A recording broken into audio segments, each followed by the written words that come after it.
ചട്ടലംഘനം നടത്തിയതിന്റെ പേരിൽ അയോഗ്യരാക്കപ്പെട്ട മിൽമയുടെ എറണാകുളം മേഖല യൂണിയൻ ഭരണസമിതിക്ക് സംരക്ഷണമൊരുക്കി UDF സർക്കാർ. ചെയർമാനായ വത്സലൻ പിള്ളയും ഭരണസമിതി അംഗങ്ങളും ക്ഷീരകർഷകരല്ലെന്ന പരിശോധനയിൽ കണ്ടെത്തിയിരുന്നു. എന്നാൽ VD സതീശൻ പക്ഷക്കാരായ ഭരണസമിതിയെ നിലനിർത്താനാണ് സർക്കാരിന്റെ നീക്കം. UDF ഭരിക്കുന്ന മിൽമയുടെ ഏക മേഖലാ യൂണിയനായ എറണാകുളത്ത് VD സതീശൻ പക്ഷമാണ് ഭരണസമിതി അംഗങ്ങൾ. സഹകരണ സംഘം നിയമങ്ങൾ കാറ്റിൽ പറത്തി ക്ഷീരകർഷകരല്ലാത്ത രാഷ്ട്രീയ നേതാക്കൾ മിൽമയുടെ തലപ്പത്ത് എത്തുകയായിരുന്നു.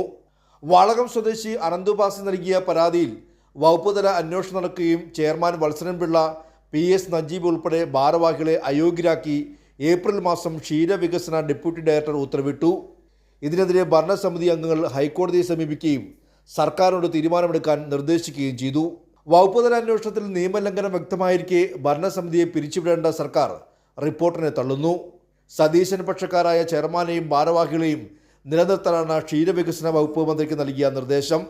ഇതോടെ പകൽ വെളിച്ചം പോലെ നടന്ന മറ്റൊരു തട്ടിപ്പ് UDF മറയ്ക്കാൻ ഒരുങ്ങിയാണ്. കൈരളി ന്യൂസ്, ഇടുക്കി.